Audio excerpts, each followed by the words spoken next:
Welcome to the Real G podcast. I'm your host, Gigi. And today we have a very special guest with us. I'm excited to introduce Mr. Gerald Lacey II. I'm going to have to read this. He has a mouthful of experience and success and merits. Gerald Lacey II is a pioneering force in the intersection of technology, business, and social impact with a sociology degree from the University of Hawaii. Gerald has spent decades harnessing his deep cultural understanding and innate urban insights cultivated from his roots in Los Angeles, LA, to build a career that spans globally. His strategic foresight and commitment to authentic connectivity have empowered him to forge substantial relationships across continents. Now, this is a mouthful, but what I'm very, very excited to ask you more about anything is, of course, the uplifting in women and minority groups, which is my heart. Mm. Tell me about that. Okay, so originally I'm from Los Angeles, the Crenshaw district. So inner city, some would consider it as a rough or difficult place to grow up, or definitely challenging. So my insights into the understanding of how things are positioned in the inner cities, I have a high level of understanding for it because I came through it. So just throughout my journey of and being close enough to the Hollywood sign to see it and know that there was always bigger and better, and my dad being an optimist and always trying to go further, it kind of motivated me to push far. So throughout my business journey, done a few different things, fashion, music, customizations, real estate, all these different things. And it led me into the technology space about 14 years ago or so with was a really good friend of mine who became my partner and my mentor, where to prior to him, I really didn't, have that in my space, but he is a technology genius, for a lack of better words, 40 years in the game. So started from basic all the way to advanced AI and all these different things. So I had the blessing of really becoming an effective technology liaison by being with him and his builds and his thought process and his business acumen, his infrastructure and his perspective on how to grow and scale, businesses. So, we've gone through some moderately difficult times, especially with minorities and our understanding of opportunities, especially in the tech space, and then the access to the capital and the different things that we're faced as minorities trying to, get our creativity into people's, hands and onto their computer screen. So in our whole path, we've had clients, we've been building things, we've been launching startups, we've been trying to onboard teams and all figure out marketing. So throughout that whole journey, just understanding what that startup journey is or was about, and then running into a very minimal amount of minorities that have part now more than ever, right? You got to think 14 years ago is Mhm. not today. So in 14 years, there's a lot of people that are more so in the space, but we still feel like that there's a disconnect in the availability of high level software development at an affordable price. Mhm. So that's why we created Ritz Cube Incubator, is because we have the development capabilities to be able to assist. And through our trials, triumphs, and tribulations, we've figured out some thought processes on how to, run a lean, scalable company, how to raise capital, how to, come up with go-to-market strategies and different things like that. So that's what we want to offer in that incubator. And our focus is women and minority founders, because that's what we feel. Well, that's what I'm most passionate about. And that's where we see we can make the most impact. Talking about minorities and technology and a lot of business owners out there. And I have to bring this up because it just literally happened today, the TikTok ban. Mm. A lot of business owners, especially in the minority group, will be impacted. What do you think would be the solution? How do you think that they could work through that? I have a multitude of solutions for that. Perfect. Let's talk about it. The thought process of being users, right, is something that we want to address, right? So the fact that we could be even upset or bothered that a platform that we didn't build or we have no control over or no interest in. Very few of us would if we maybe invested in Musically before it transitioned over or something like that, which was originally a musical app essentially. Mhm. But the fact that we are so affected is the actual issue, right? And that's actually one of the things that we want to do with Rich Cube is because in different pockets there could be a million TikToks, or there could be another TikTok, or we Mm. could, utilize our creative juices, the world's creative juices, to create different things, right? So I don't really watch the news that much because just heavily involved in our build and making an impact. And sometimes there's distractions when you watching somebody else's media. But I feel like if we could switch the thought process to not needing what somebody else built as much as the things that we build, and collaborate together and launch and utilize, and with scalable revenue models and shares and all these different things like that, I think that could be one solution, right? So that's kind of what we want to do, is kind of just stop being so much users, focus on being creators, because soon, especially with the Right. development of AI, is yeah. Look at everything from the perspective of problem solving or solution based rather than this is the one thing that really set me off. Now we could go back and think about what was it that made me successful and what other platforms I could use as well that will give me that amount of success. I think more than anything, it gave also a source of knowledge because let's be Definitely. honest, as minority groups, and I could talk for myself as well, knowledge is limited because we are just in a different mindset. I don't want to say that it's limited, it's just a mindset, right? Who you're surrounding yourself around and everything has a lot to do with, what you do know and etc. What are your thoughts about that?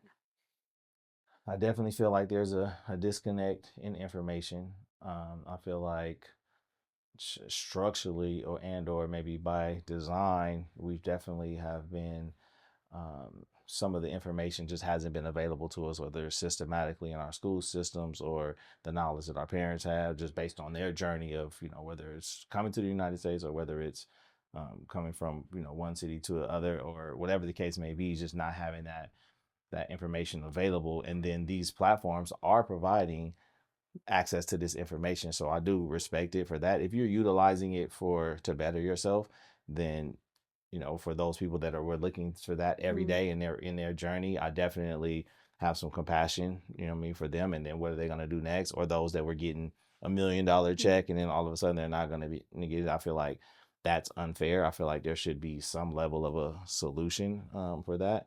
But I don't have enough knowledge about all of it to really have that much of an opinion about that. But the information itself, I feel mhm. like we, having a beautiful podcast like this and gathering energy and information, I think collectively we can start assisting, because now a lot of us do have the information. Right, We that's do right. have financial licenses. We do have Series 6, Series 7, Series 66, all these different things. So where if we are not so caught up in our own, Right.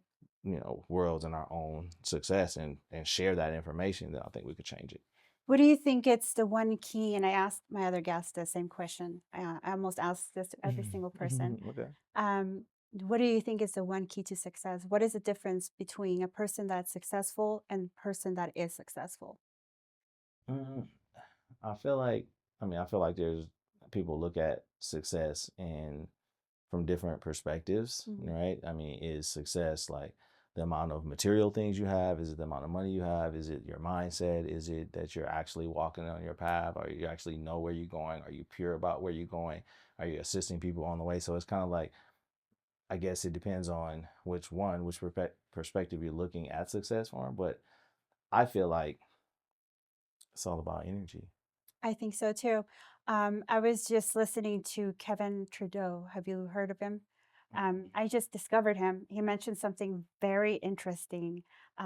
Most successful, almost every single, actually, he said every single successful person has a larger hippocampus and their pineal gland is Mhm. decalcified. Mhm. So it gives them the ability to stay at a theta or rather than a beta wave, Mhm. Yeah. B E T Baby, A, yeah, baby. Yeah. beta wave, because they're able to stay connected more to their creativity source. I think it has a combination of grit, um, just right knowledge is important, right? And it has a combination of where's your inner self connected to? Are you connected to the right source? I think it's a 100%. combination of all of So, those. okay. I didn't know where this conversation was going, but I love this. So in my personal brand, it's the visionary, right? I wrote a book about it. And then since I wrote that book, up into that book, I was on just all naturals, like just my natural energy flow for life, and just an optimist, right? So I was Mhm. just on positive, but I didn't, and I was writing down things. I was doing music, so I was writing things, and I was saying out, I was doing it actually what you're supposed to be doing, but I didn't know what I was doing. Mhm. Since then, I started, seeking knowledge about transformation, transmuting energy, and just really being open and just elevating. Oh, Yeah. no, go So ahead. let me stop you right there because you just mentioned something very important. You're naturally in your theta wave, gamma wave. Naturally, you were creating, it was just a matter of time for you to tap into that success, right? So some people are born like that naturally and some people are not, just depending on what family you were born into, right? And some of them you could increase the size of your hippocampus or you could shorten it from what I'm understanding. So it's just fascinating that you mentioned I was creating, I was involved with all this since at an earlier age. So fascinating. It was very interesting. And then so now brings me to now. So I created this it's a digital product, but you could get it physical, and it's called the 60-day Visionary Transformation Challenge. And the whole thing is not really about me. Sometimes I feel like even weird putting my name on it because then it feels like it's mine, but it's really not mine. It's just something I just created from a thought process that was kind of like a divine like download for me. Right. But this whole thing is just about looking within. It's like purifying from the root, right? Decalcifying. I didn't really know that they used that word, but I use that word like Mm. just because when there's blockage, right? And with so much stimuli going on in the world, you're dealing with so many different things that you end up building up like a resistance Right. to the light. Not only that, but also we have a ton of books and information on manifesting everywhere. You see, there's manifesting. Um, the thing about it that I've seen and I've heard recently is that you could do all the manifesting and vision boards and do all that you want if you are not tapped into those theta waves. If your pineal gland is calcified, is full of toxins and full of gunk, and in a spiritual sense you're not gonna manifest anything. So you see a lot of people frustrated and say, "That stuff doesn't work. All this stuff doesn't work." Well, Well, that right there. mhm, As soon as they said right, that, they already diffused. It's an opposite or an opposing or an adverse energy towards what they really truly desire, right? Because if they were exactly, thinking it and they actually sat down to try to elevate or try to meditate or try to do something, and then right after that, or in 7 days or in 14 days, they start saying that, then it's kind of now you're battling against your own dream, essentially. right. We have a tendency to want instant gratification, and if we don't see the results at the surface level, we give up too quickly, I think. And I think the results are giving almost automatically if you do it the right way internally, and then from the inward outward, as above, so below. For sure. And I think so from an informational perspective of actually going through the journey, and then as you purify, one thing that I would like to say out loud, if people are in different levels in their journey, is that as you begin to purify, you also become more sensitive to energies, right? So you have Mhm. to be mindful of what who's around you and what type of energy you're taking in. Right. What I mean? And or just be mindful that, what I mean, that you have to go so fast that no other energy can catch you, right? So I feel like I think if I could give some advice about, heart, mind, coherence, and getting to your flow state, elevating, I think realize that it doesn't have to really happen slow once Mhm. you understand that it doesn't have to happen slow. No. Like, for example, let's just say you were having seemingly the worst day of in years, right? And you're walking down the street and you're crying, you're not really paying attention to what's going on around you, and you're getting ready to go off the curb into the street because you're just not really paying attention. But out the corner of your eye, you see a bus coming 30, 40 miles an hour. What are you going to do? in the instant you're going to step back on the curb, Mhm. right? So that really is an indication of how fast you can switch your mindset, or even no matter what's going on, because it became so important that if you kept on stumbling around to the street into the wrong way, then it's pretty much over. So I feel Mhm. like if we could apply, or if we start applying those principles to like instantly change it. If you get a adverse thought, instantly change it. If you are, if you know what I mean, just to constantly be in control of your energy. So I guess that would be my advice. No, that is absolutely correct. There was studies done on this, and when you're in that mindset of lack Mm, and negativity, you're constantly on the beta wave. mm, And so the more you stay there, the more you stay into the slave, money lack, having a stressful day, and then all of a sudden all these things that you're manifesting and attracting, even though you're doing those affirmations and you're doing everything that on the vision board and you're doing all this stuff, if you don't change that part of yourself, you will not manifest anything. So it's very important you said that. We're just having the same language and yeah. having the same thoughts process Oh, here. that's beautiful. Thank you for that too. Tell me a little bit about the fintech and where do you see that going in the near future? Okay, so we built this software, my partner and I, that's based on lifestyle, membership, rewards, events, ticketing. And we have it's built on Solana blockchain. So you have your own non-custodial wallet, which essentially is anonymous. And the whole idea was to build up this lifestyle infrastructure that would essentially allow you to travel around with our memberships and utilize our currency to be able to just have a blast with no Mhm, pressures, right? So we're just creating a value, a utility in the exchange of our token based on our own locations, which we mhm, have one here. Our flagship location is on Las Vegas Boulevard. It's called 100 Nights, and mhm, it's basically like a secret speakeasy location that's like a 360 view of how our software works, like how we could create events, sell tickets. You could pre-buy a table. We could create events based on different levels. So we're just mhm, kind of show. We also have a POS system, and it's really designed to streamline and simplify your lifestyle forever. mhm, Because no matter how hard you work or whatever you're working for, I want to go on vacation. Some people live on vacation. Some people want to go on vacation. So we want to be able to service those and create levels for different VIPs that do want separation mhm, and that do want to operate autonomously without being tracked from every capacity. So as we're creating this utility, whether you're getting a hotel, eating dinner, going to a lounge, going to a high level show, as we're creating that utility, you're buying that membership mhm, for, let's just say, if the membership, our ultra membership is $9,500, but you get 9,500 spendable K2T in your wallet that you can now use within our infrastructure. And then that'll give you Ultra, which is a rose gold card. mhm, I actually have the physical one. I'll show you. The So we wanted to kind of go, and this kind of adds a little bit to the fintech portion of it, is that so this is our actual physical card. oh, wow.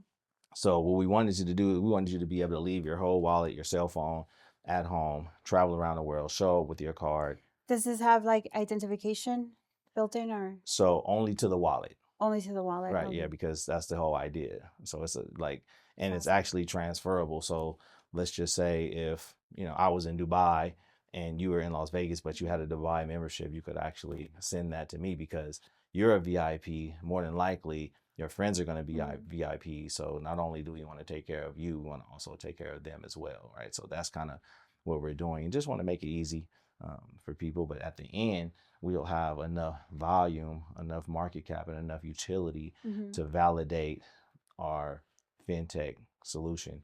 The beautiful part about this is I'm blessed enough to have two different technology sides, and this is the only software that we didn't build. mhm, But the beauty in it is that it was built by a 100-year-old German company that puts the security features in over 80 currencies. So when you think from a fintech perspective, it gives us relationships by proxy to over 80 central banks.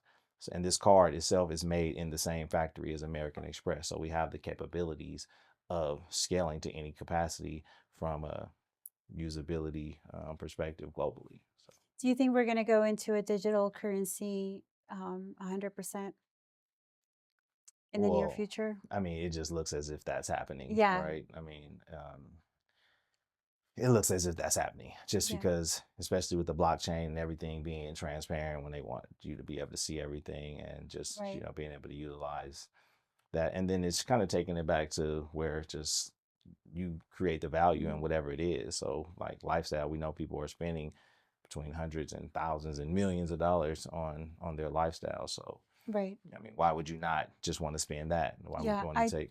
to be honest with you here, to be honest with you, I don't even like taking my purse anywhere. Mm, It's just so, you take it more as a lady, you take it more as a fashion trend, but it's just really on the way. It's doesn't make any sense now. You pay with your phone, you do everything with your phone. I don't even take my ID sometimes. I just have my phone.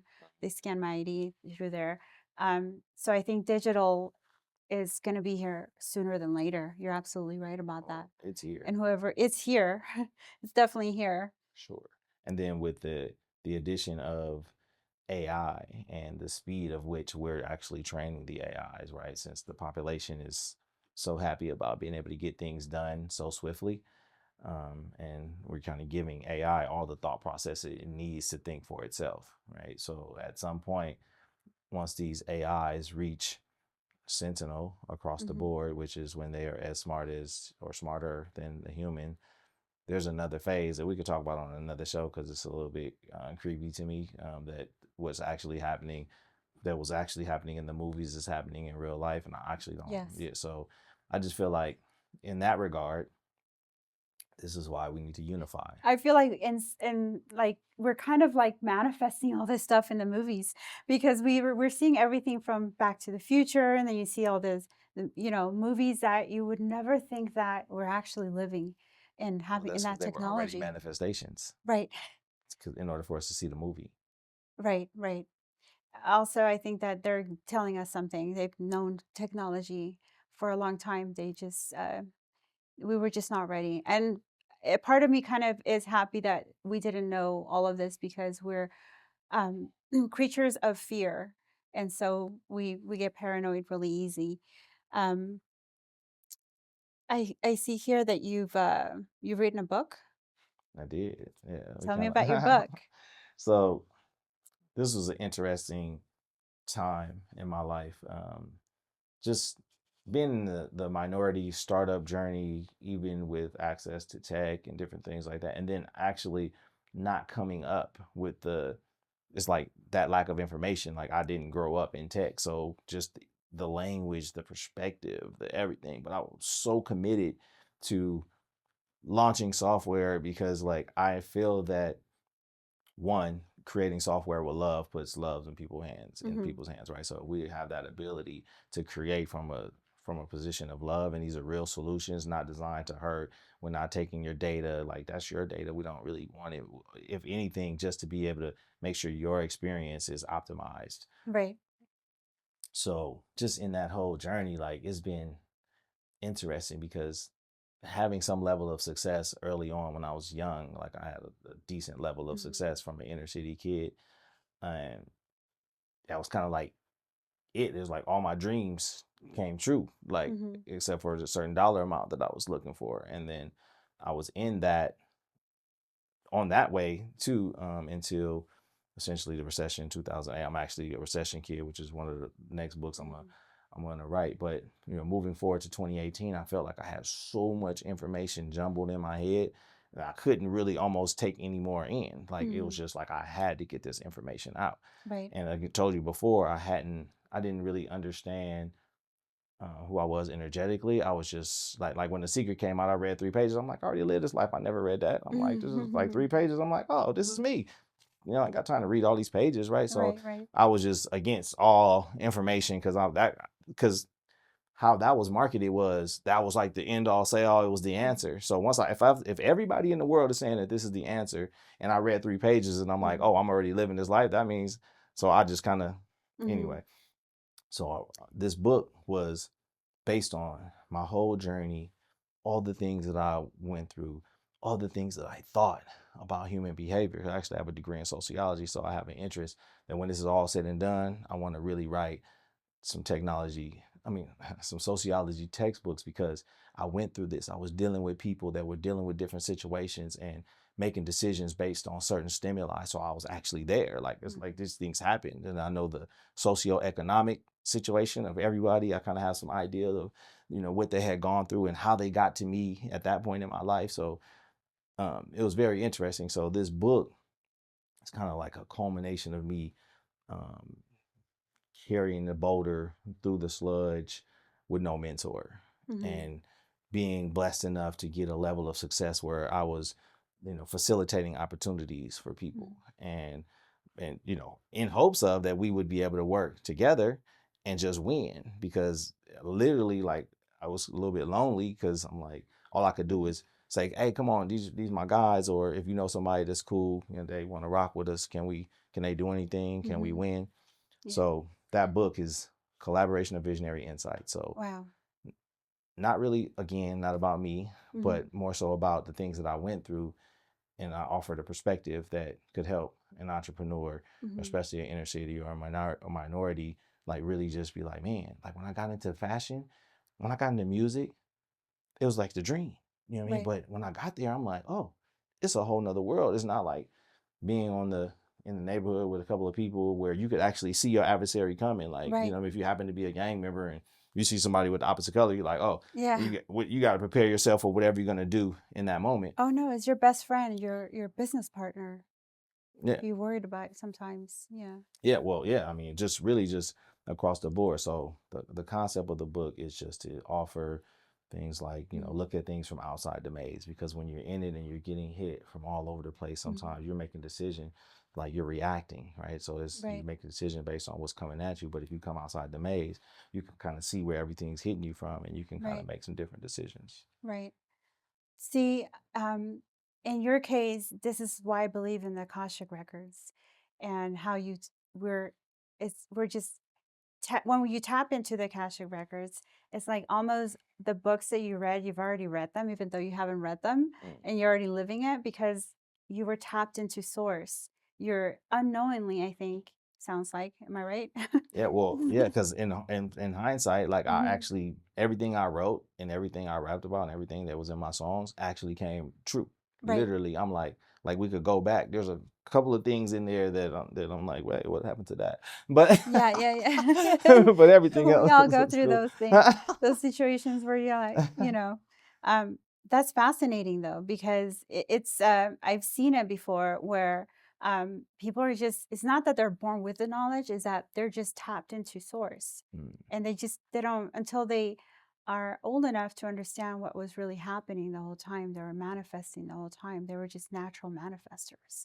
that part of the journey is interesting though, right? Like, and then I mean, like literally, I just turned 50 the other day, so and it was just like I coined that as my 0th birthday, right? Just because, and it was really just came to me as like, what if I just take everything I've ever gone through, all my experience, all my friends, my Mhm. network, my ups, my downs, and everything, utilize that as my foundation and kind of just go back to zero, but be a sponge as if I'm just learning how to eat, how to talk, how to do all these different things, right? Because that's a long time you spend when you're a baby trying to figure out just the basic functionality of life, right? Mhm. How to actually, and then you're a kid, and then you're trying to figure out, I got to play with my friends. Do I like sports? All these different things.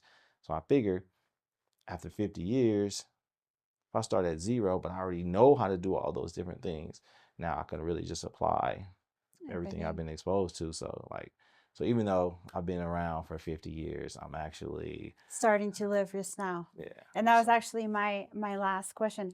I wanted to ask you, what's next for you? You pretty much just almost answered it. yeah, but like, so I'm really in it right now. Like everything that's on that is what I'm doing. Like, so that build and just being open to building a team and having people around that are interested in similar things and just creating the infrastructure necessary for us to win, to continuously ascend. Continuously ascend. I like that. What is the one thing that you love the most about the human race? Mm. Our ability to improve. Um, I I love think that. I think that I was literally just talking to someone. I was like, it'd be awesome if everybody just took it down a few thousand. Like, just relax just a little bit, right? I mean, because they Mhm. say the ultimate answers come in stillness. So if you're always just on the go and always reacting, then it's going to remain chaotic. And then what's Mhm. happening is all the adverse energy has done so much to get so ahead, and they're constantly putting these things in, and it's making people constantly react. But even in all of that, right, like this is saying, to remain calm in the eye of the storm. So just imagine if everybody just say if the whole world just took it down like one little step. Like, do you realize like the frequencies would elevate everybody? It would be a whole more sense of calm if Mhm. everybody just did that a couple of times or a time. So yeah, our ability to improve, because the second we decide to do that, the second, love starts to prevail. Absolutely. I love that. Thank you so much, Gerald Thank you for having me. It's been Lacey the amazing. second. It's been a very good episode, and I'm very excited to have you back and probably Thank you. be one of your Anytime. guests next time. Okay, for sure. I definitely must. So mine is called Vision Sessions. My podcast that I'm, you know, working to have more guests. I definitely would love to understand you, your vision, just everything that got you to here, and then what your next goals are. So for sure. Awesome. Amazing. Thank you. Bye.